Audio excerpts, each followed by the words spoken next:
Bidadi township ವಿರೋಧಿಸಿ ದೋಸ್ತಿ ಪಾದಯಾತ್ರೆ ಏನು ಮಾಡ್ಕೊಂತ ಇದೆ. ಪಾದಯಾತ್ರೆಯಲ್ಲಿ ಕುಮಾರಸ್ವಾಮಿ ಆರ್ ಅಶೋಕ್ ಏನು ಮಾಡಿದ್ದಾರೆ, ಚಾಲನೆಯನ್ನು ಕೊಟ್ಟಿದ್ದಾರೆ ಪಾದಯಾತ್ರೆಗೆ. ಬಿಡದಿ ಟೌನ್ಶಿಪ್ ವಿರೋಧಿಸಿ ದೋಸ್ತಿ ಪಾದಯಾತ್ರೆ ಹಮ್ಮಿಕೊಂಡಿದೆ. ಪಾದಯಾತ್ರೆಗೆ ಕುಮಾರಸ್ವಾಮಿ ಆರ್ ಅಶೋಕ್ ಚಾಲನೆ ಕೊಟ್ಟಿದ್ದಾರೆ. ಭೈರಮಂಗಲದಲ್ಲಿ ಪಾದಯಾತ್ರೆಗೆ ಮೈತ್ರಿ ನಾಯಕರು ಚಾಲನೆಯನ್ನು ಕೊಟ್ಟಿದ್ದಾರೆ. ನಮ್ಮ ಭೂಮಿ ನಮ್ಮ ಹಕ್ಕು ಹೆಸರಿನಲ್ಲಿ ಪಾದಯಾತ್ರೆ ನಡೀತಾ ಇದೆ. ಇಂದು ಮೈತ್ರಿಯಿಂದ 13 ಕಿಲೋಮೀಟರ್ ಪಾದಯಾತ್ರೆ ಆಗುತ್ತೆ. 13 ಕಿಲೋಮೀಟರ್ ಪಾದಯಾತ್ರೆಯಲ್ಲಿ ಜೆಡಿಎಸ್ ಬಿಜೆಪಿ ನಾಯಕರು ಭಾಗಿಯಾಗ್ತಾರೆ. ಭೈರಮಂಗಲದಲ್ಲಿ ಬಿಡದಿ ರೈತರು ಫುಲ್ ಜಮಾಯಿಸಿಬಿಟ್ಟಿದ್ದಾರೆ. ಪೋಸ್ಟರ್ ಹಿಡಿದು ರಾಜ್ಯ ಸರ್ಕಾರದ ವಿರುದ್ಧ ಘೋಷಣೆಗಳನ್ನು ಕೂಗ್ತಾ ಇದ್ದಾರೆ. ಸಾವಿರಾರು ಸಂಖ್ಯೆಯಲ್ಲಿ ಅನ್ನದಾತರು ಆ ಒಂದು ಪ್ರೊಟೆಸ್ಟ್ ಅಲ್ಲಿ ಭಾಗಿಯಾಗಿದ್ದಾರೆ. ಆ ಪ್ರೊಟೆಸ್ಟ್ಗೆ ಸಾಥನ್ನು ಕೊಡ್ತಾ ಇದ್ದಾರೆ. ಅವ್ರು ಕೊಡಲೇಬೇಕು, ಯಾಕಂತ ಹೇಳಿದ್ರೆ ಅವರ ಸಮಸ್ಯೆ ಇದೆ, ಅವರದ್ದೇ ಸಮಸ್ಯೆ. ಬಿಡದಿ ಟೌನ್ಶಿಪ್ ವಿಚಾರಕ್ಕೆ ಸಂಬಂಧಪಟ್ಟ ಹಾಗೆ ಪ್ರೊಟೆಸ್ಟ್ ಜೊತೆಗೆ ಪಾದಯಾತ್ರೆ ಎರಡೂ ಕೂಡ ನಡೀತಾ ಇದೆ. ಪಾದಯಾತ್ರೆ ಮೂಲಕ ಪ್ರತಿಭಟನೆ ಅದು.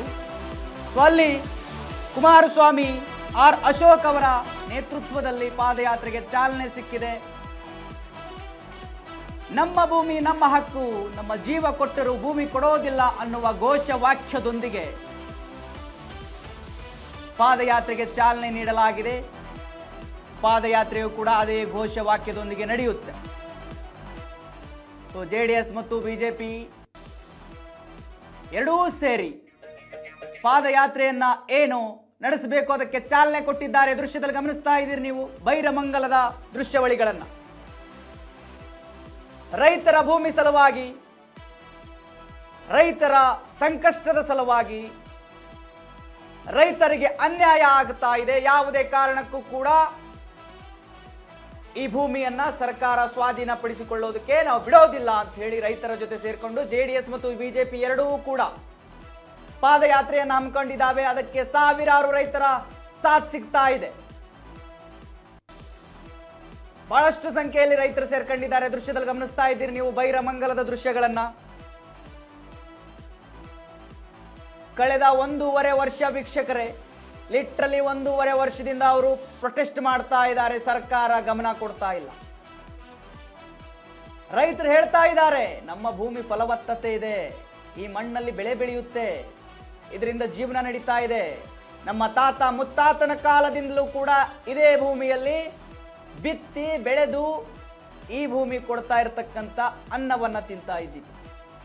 ನೀವೇಕಾಏಕಿ ಬಂದು ಟೌನ್ಶಿಪ್ ಮಾಡಿಬಿಡ್ತೀನಿ, AICT ನಿರ್ಮಾಣ ಮಾಡ್ತೀನಿ, ಮತ್ತೊಂದು ಮಾಡ್ತೀನಿ, ಇನ್ನೊಂದು ಮಾಡ್ತೀನಿ, ಅದಕ್ಕೆಲ್ಲ ನಾವು ಅವಕಾಶ ಕೊಡೋದಿಲ್ಲ.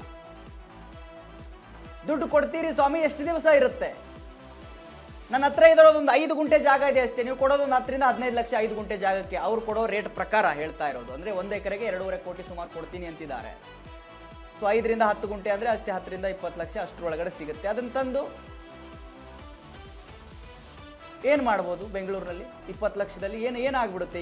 ಈಗಿನ ಪರಿಸ್ಥಿತಿಯಲ್ಲಿ ಬೆಂಗಳೂರಲ್ಲಿ 20 ಲಕ್ಷದಲ್ಲಿ ಅವನು ಪೂರ್ತಿ ಸಂಸಾರವನ್ನ ತಂದು ಊರಲ್ಲಿ ಯಾವುದೇ ಜಾಗ ಇರದೆ, ಮನೆ ಇರದೆ, ಒಂದು 20 ಲಕ್ಷ ಕುಟುಂಬ ಸಮೇತ ಬಂದು ಬೆಂಗಳೂರಿನಲ್ಲಿ ಸೆಟ್ಲ್ ಆಗಕ್ಕಾಗುತ್ತ ಅವನು? ಅದೇ 5 ರಿಂದ 10 ಗುಂಟೆ ಜಾಗ ಇದ್ರೆ ಸಾಕು. ನಮ್ಮ ತಾತನೂ ಅಲ್ಲೇ ಬದುಕಿದ್ದು, ನಮ್ಮ ಅಪ್ಪನೂ ಅಲ್ಲೇ ಬದುಕಿದ್ದು, ನಾನು ಅಲ್ಲೇ ಬದುಕ್ತಾ ಇದ್ದೀನಿ, ಮುಂದೆ ನನ್ನ ಮಕ್ಕಳು ಕೂಡ ಅದೇ ಜಾಗದಲ್ಲೇ ಬದುಕ್ತಾರೆ, ಅದೇ ಜಾಗ ಅವರಿಗೂ ಕೂಡ ಅನ್ನ ಕೊಡುತ್ತೆ ಅಂತ ಹೇಳ್ತಾ ಇದ್ದಾರೆ ರೈತರು ಅಲ್ಲಿ. ಸೊ ಆ ಕಾರಣಕ್ಕೆ ಬಿಡದಿ ಟೌನ್ಶಿಪ್ ವಿಚಾರ ಯಾವ ಮಟ್ಟದಲ್ಲಿ ಚರ್ಚೆ ಆಯಿತು ಅಂತ ಹೇಳಿದ್ರೆ ವೀಕ್ಷಕರೇ, ನಿಮ್ಗೆಲ್ಲರಿಗೂ ಕೂಡ ಗೊತ್ತೇ ಇದೆ. ಕಳೆದ 1.5-2 ತಿಂಗಳಿಂದ ಅತಿ ಹೆಚ್ಚು ಸುದ್ದಿಯಲ್ಲಿದೆ ಬಿಡದಿ ಟೌನ್ಶಿಪ್. ಸೊ ಇವಾಗ ಆರ್ ಅಶೋಕ್ ಅವರು ಮತ್ತು ಕುಮಾರಸ್ವಾಮಿ ಅವರ ನೇತೃತ್ವದಲ್ಲಿ ಪ್ರತಿಭಟನೆಗೆ ಚಾಲನೆ ಕೊಡಲಾಗಿದೆ. ಪ್ರತಿಭಟನೆ ಅಲ್ಲಿಂದ ಸ್ಟಾರ್ಟ್ ಆಗುತ್ತೆ. ಇನ್ನು 3 ದಿನಗಳ ಕಾಲ ಪ್ರತಿಭಟನೆ ಪಾದಯಾತ್ರೆ ನಡೆಯುತ್ತೆ. 11ನೇ ತಾರೀಕು ಬೆಂಗಳೂರಿನ ಫ್ರೀಡಂ ಪಾರ್ಕಿಗೆ ಬಂದು ತಲುಪುತ್ತೆ.